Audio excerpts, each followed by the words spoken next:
Fix old cameras. Your successful completion of the demonstrated repair ultimately depends on the quality of your tools, the condition of your camera, and most importantly, your repair ability. An Olympus OM2n, the shutter curtain cord has hopped a pulley. To gain access to that pulley wheel, the top cover will have to be removed first. With the accessory shoe prism socket retainer removed, go ahead then and remove the rewind knob. Lock the rewind knob fork and turn the knob counterclockwise. Under the rewind knob are two GIS crosspoint screws that shall be removed.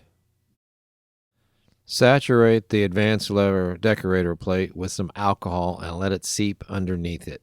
Carefully lift the decorator plate. If you try to leave the decorator plate in place when you use the spanner wrench to remove the retainer, you could damage the decorator plate.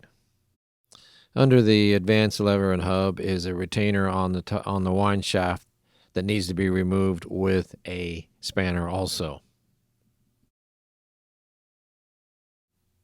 That is it. Nothing more. Off with the top cover. Don't lose the door latch spring. To protect the integrity of the prism, the old degraded foam has to be removed. With the timer lever removed and the front plate leatherette covering, the front plate retaining screws can be accessed. Remove the 4 screws and the bottom cover. Remove the accessory shoe bracket. Remove the 2 screws bracketing the eyepiece. Leaving the wire attached, set aside the bracket. Remove the eyepiece.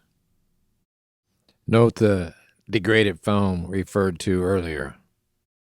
A single screw retains the rewind hub. Desolder the black wires to the meter circuit.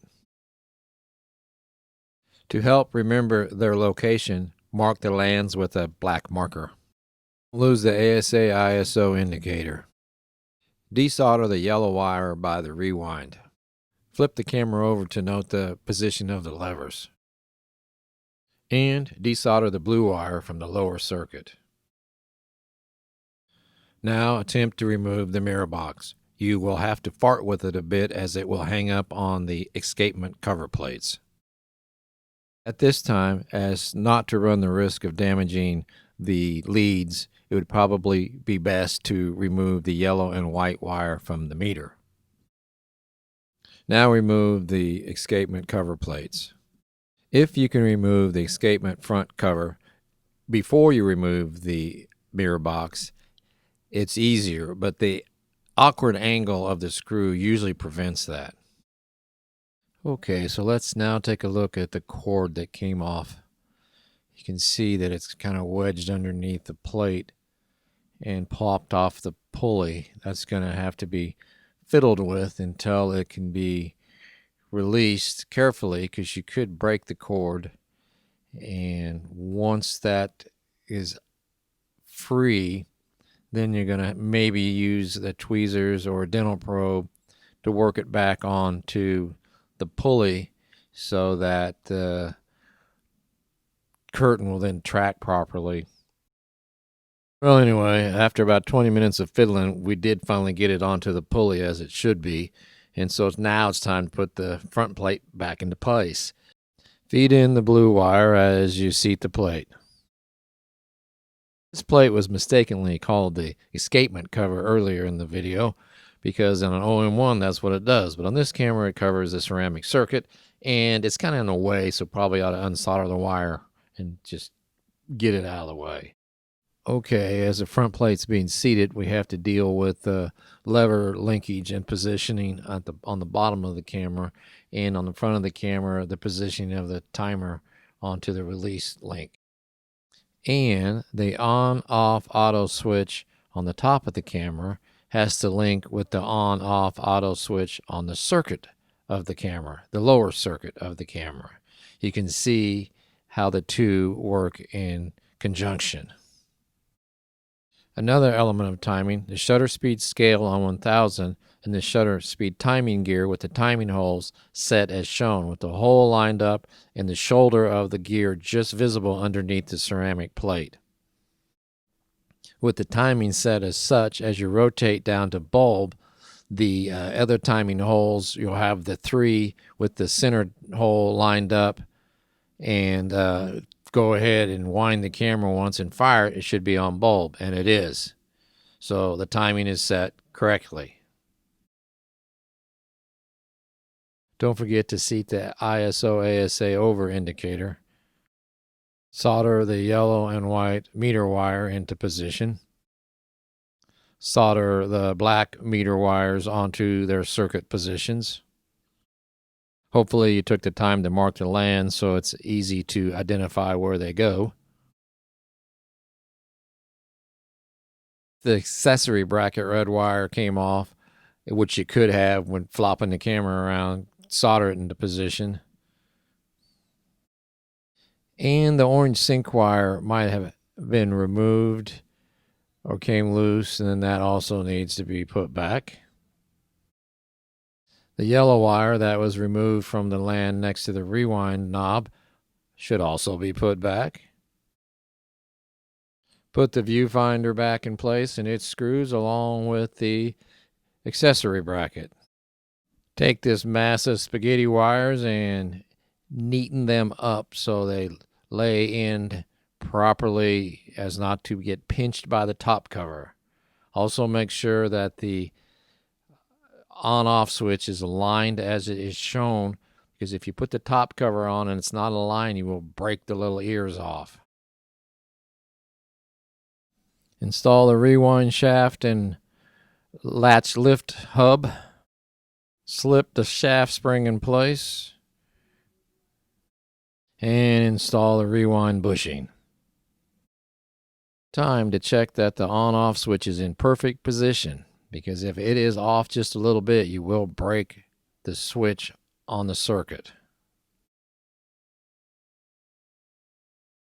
Carefully position the top cover and press down gently to make sure that it is seating as it should.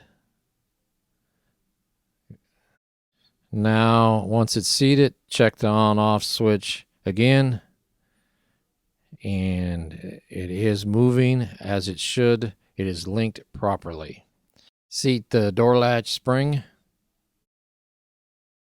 Rotate the ASA dial until it seats. You'll hear it click into place. Now with everything lined up, you can remove the top cover and make any other additional checks. And aha, we forgot something. Seat the sync contact insulator, which wasn't shown on disassembly, but it does need to be put in. Okay, so now the top cover can be reinstalled for the final time. Here on out, it is a breeze. 2 screws by the rewind shaft. Maybe if you're so inclined and the camera needs a little bit of cleaning, now's the time to do it, or obviously it could have been done earlier, but it was not. Not going to make the camera work any better, but it'd be prettier. So now go ahead and put the retainer on the rewind shaft, now advanced shaft threads. Snug it down with your fingers and then use a spanner to give it the final tightening process. Solder the black wire to the lower ceramic circuit cover plate. And carefully install the back cover plate. Then install the front cover plate. Make sure that the retaining screw for the front cover plate remains vertical, even though your screwdriver is going to be operating at an angle. The screw is going to want to tip if you're not careful, and you'll end up cross-threading it. Assemble the rewind knob as shown and install the knob. Now is a good time to install the advanced lever hub, advanced lever retainer. Tighten it with a spanner. Maybe check the shutter again just for grins before installing the timer lever. But before installing the timer lever, we'll install the, whatever this is called, timer lever underplate, decorator plate. Now, wait a minute. We need to put the leather in place first. And it should still have sticky on it. But if it doesn't, then you can use a glue stick or Plyo-Bond to put it in place. And now we'll put the little decorator doohickey thing on there. That is not how it goes. The decorator plate has a notch in it. That notch goes over the lever that engages or disengages the timer when it is energized. Now that is more like it. It seats easily when installed properly. Timer lever notch with the timer lever cam and engage it. You can feel the tension when it's engaged properly, and then install the retainer and thumb tighten it before using a spanner to finally snug it up. The rewind side leatherette will need to be installed, again using Plyo-Bond or glue stick. A good quality glue stick will hold it down also. And finally, the little MD plate needs to be installed. Again, we just use a little glue stick for that, and installs it nicely. Using the glue stick, you can install the decorator plate and align the little holes with the spanner retainer so it looks proper. And do the same with the advance lever retainer decorator plate. Get the holes aligned and wipe off the excess glue. The bottom plate's the only thing left.